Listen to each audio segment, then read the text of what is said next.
You know the words, every child does.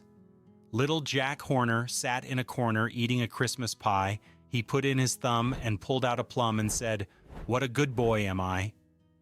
The cadence is sing-song, almost weightless, a scrap of sound passed from cradle to classroom, from picture book to playroom. It feels harmless, a miniature world where the worst that can happen is a sticky thumb and a boastful line. It asks for nothing more than a smile. Yet the more often a phrase is repeated, the more easily it can carry something else inside it. Familiarity becomes a disguise. The rhyme drifts through time like a sealed container, its meaning apparently settled, its surface smoothed by generations of telling and retelling. Most people never stop to ask why Jack is in the corner, why the pie is a Christmas pie, why the plum matters, why this little boy has survived in our collective memory when so many other lines and melodies have vanished. The evidence suggests that this survival is no accident. Little Jack Horner is not merely a fragment of childhood. It is an old accusation turned into a game, a memory of greed and opportunism that could not be undone once it was set in motion. Long before it entered nurseries, it belonged to a world where choices were recorded in ink, in land, and in blood. In that world, one man's quiet advantage was another institution's extinction. We like to believe that history can be corrected, that injustice can be reversed, that wrongs can be set right if only they are recognized. But some acts once committed cannot be unwound. Property does not simply move back of its own accord. Executions are not reversed. Burned parchments do not return to the shelves. What is taken in a single moment can define centuries. The rhyme remembers this, even if we no longer do. Today, if there is any story told behind Little Jack Horner, it is a neat and almost theatrical one. A boy or a steward carrying a Christmas pie to King Henry VIII, the crust concealing deeds to a number of manors as a bribe from a desperate abbot. On the way, so the tale goes, Jack slides in his thumb, fishes out one deed for himself, and keeps the best plum from the king's feast. A simple parable of theft and cunning wrapped in Tudor color and the faint glow of candlelight. It is a comforting story in a way. It gives the rhyme a single point of origin, a clever villain, an outraged monastery, and a moral you can hold in your hand. It also conveniently reframes a violent national upheaval as something almost domestic, not a systematic seizure of church lands, but one greedy man and one stolen paper. National trauma is reduced to a pie, but the dates make this impossible as a complete explanation. The dissolution of the monasteries under Henry VIII took place between the late 1530s and early 1540s. The man later associated with the rhyme, Thomas Horner of Somerset, did indeed acquire Mells Manor in those years. Records from the early 1540s show him purchasing it from the crown. There are no contemporary accounts of a stolen deed hidden in a pie, no Tudor chronicler noting a scandalous thumb and a purloined estate. The story of pastry and bribery appears only much later, when the rhyme was already circulating.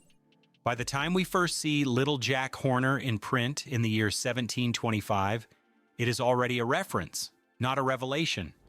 Henry Carey's satirical poem Namby Pamby mentions Jack Horner as if his pie and his boasting are common knowledge, familiar enough to be joked about. The full form we know appears later still, in Mother Goose's Melody, before the close of the 18th century. The historical Thomas Horner is long dead by then. The pie has cooled. The legal deeds, whatever their journey, have already been legitimized, cataloged, and passed on. The evidence suggests that the legend of the stolen deed grew to fit the rhyme, not the other way round. A tantalizing connection between a real family named Horner, a real manor at Mells, and a national convulsion made the story irresistible. It satisfied a quiet desire to locate corruption in a single hand, to see the broad machinery of royal confiscation narrowed to one man's thumb in one soft crust. But underneath that later legend, something older waits.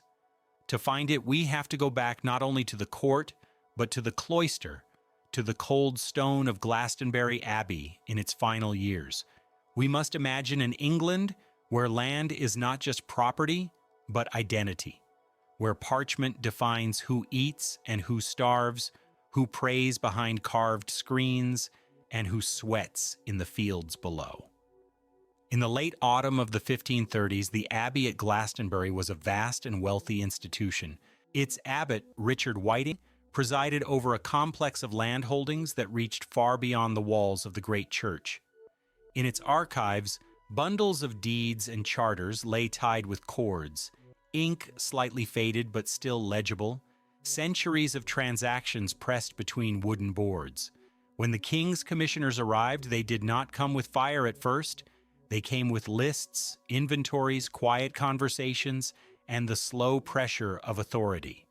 The abbey's steward, a man of the Horner family, stands at a table under a winter sky as documents are brought out and sorted. The wind carries the smell of damp wool and tallow smoke. Outside the chamber, the bells ring as they always have, not yet aware that they are ringing for the last season. On the table lie sheaves of parchment, each one a promise. Tenants, tithes, mills, manors. The commissioners handle them without reverence, marking, noting, assigning new values. Somewhere in that paper forest are the deeds to Mells. They slide from one pile to another. An abbot watches.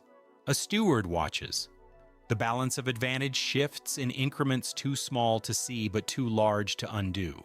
This, the evidence suggests, is the true landscape of the rhyme, not a single pie on a single journey, but the whole uneasy process by which men stood close to destruction and quietly ensured their own survival. Little Jack Horner would then be less about a literal theft and more about a type. The person who sits on the edge of catastrophe, reaches into the chaos and pulls out something for himself, however the world around him falls. In this light, the corner is not a punishment, but a vantage point. The Christmas pie is not a dessert, but a cover, a metaphor for a mass of hidden documents, folded into one offering from church to crown. The plum is the one piece that remains in the opportunist's hand when the division is over. Some early commentators hinted at this. The rhyme appears in political satire, its image applied to public figures who secured fat preferments or rich livings during times of upheaval.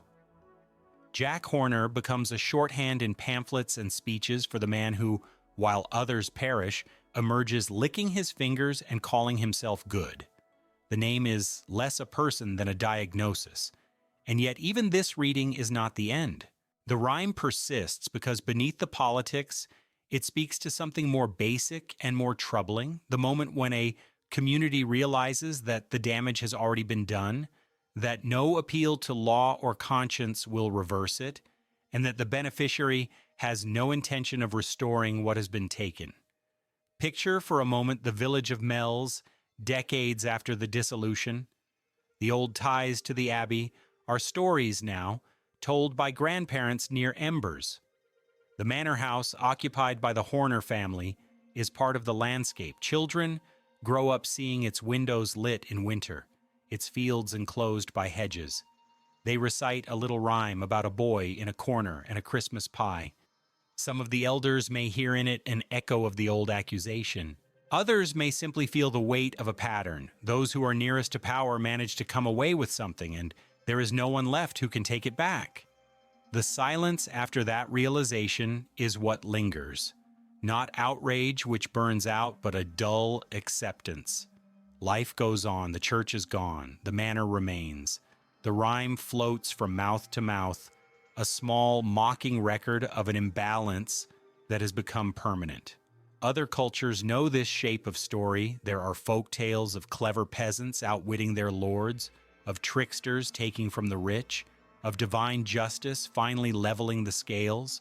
There are also darker variants, songs where one brother seizes the inheritance and the other disappears, myths in which a stain on a family or a temple cannot be washed away, parables in which a single selfish act echoes down generations. Many languages have proverbs that whisper the same conclusion. Once certain things are taken or broken, no human hand can restore them as they were. What makes Little Jack Horner, uniquely English and uniquely cold, is its refusal to gesture toward any cosmic settling of accounts. Jack does not face punishment in the original form. He is not admonished by a parent or God. There is no narrative of comeuppance. He simply pulls out his plum and proclaims his own goodness. The rhyme ends where his self-satisfaction begins. The universe does not contradict him. Only later, when the rhyme had already done its quiet work, did adults try to soften it. In the early 19th century, expanded versions appear in children's books. New verses are added in which Jack, rebuked for greed, learns to share his pie or gives his plum to a poor friend or becomes a model of generosity. These are not continuations of an old story. They are repairs applied after the fact, attempts to overlay a moral where originally there was only a mirror. Illustrators helped in the same way. The figure of Jack shrank from an emblem of opportunism into a chubby child in a corner, cheeks flushed, thumbs sticky, nothing more. The Christmas pie became an oversized, jolly object, heavy with fruit and innocence. The context of abbeys and manors disappeared from the page. No Glastonbury, no Henry VIII, no commissioners with ink-stained fingers, just a boy and his treat. In doing so, the culture did not erase the old meaning. It simply pushed it a layer deeper.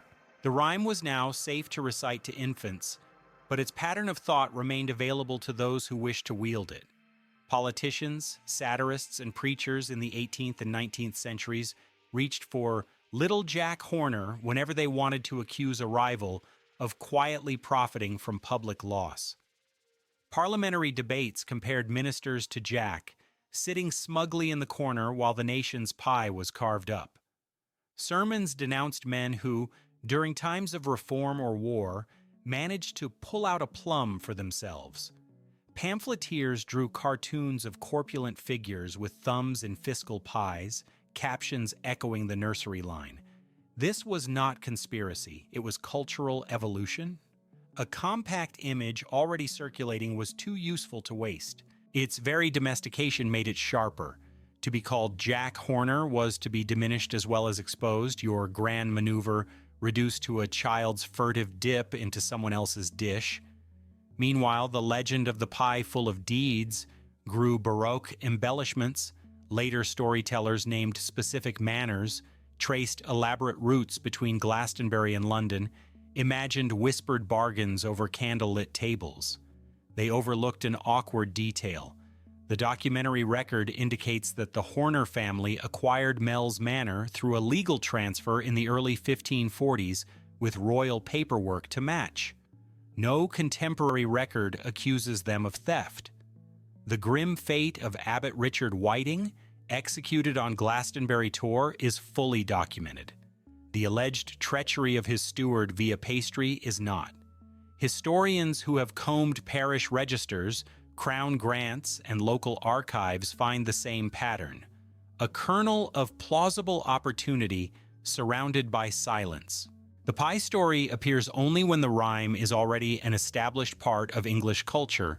It is as if later generations, unable to tolerate a nameless accusation, felt compelled to anchor it to a particular house and a particular family. The Horners themselves, who lived at Mells for centuries, publicly rejected the tale as slander.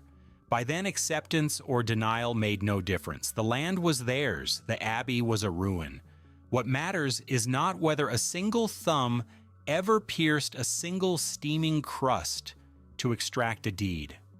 What matters is why a culture chose to remember its era of religious and economic upheaval through the image of a small figure in a corner congratulating himself. The rhyme survives because it captures, with unnerving simplicity, the asymmetry of loss. When great structures fall, a few individuals find a way not merely to escape, but to profit, and there is no mechanism capable of restoring what they have taken once time has passed. In that sense, Little Jack Horner is not only about Tudor politics, it is about reputation that once stained cannot be fully cleansed, no matter how many generations protest. It is about trust broken in a moment and never quite repaired. It is about institutions that dissolve faster than the advantages they confer, about quiet beneficiaries whose comfort rests on someone else's irreversible absence. We keep telling it to children because the rhythm is pleasant and the image is vivid. We rarely notice that the original rhyme offers no lesson, no restitution, no suggestion that anything will ever be set right. A boy sits apart from others. He reaches into a shared resource. He extracts a piece for himself and names it good. The world around him does not answer. The disturbing truth is that Little Jack Horner has never really been a story about a boy and his dessert. It is a compact admission that in human affairs there are corners from which some watch disaster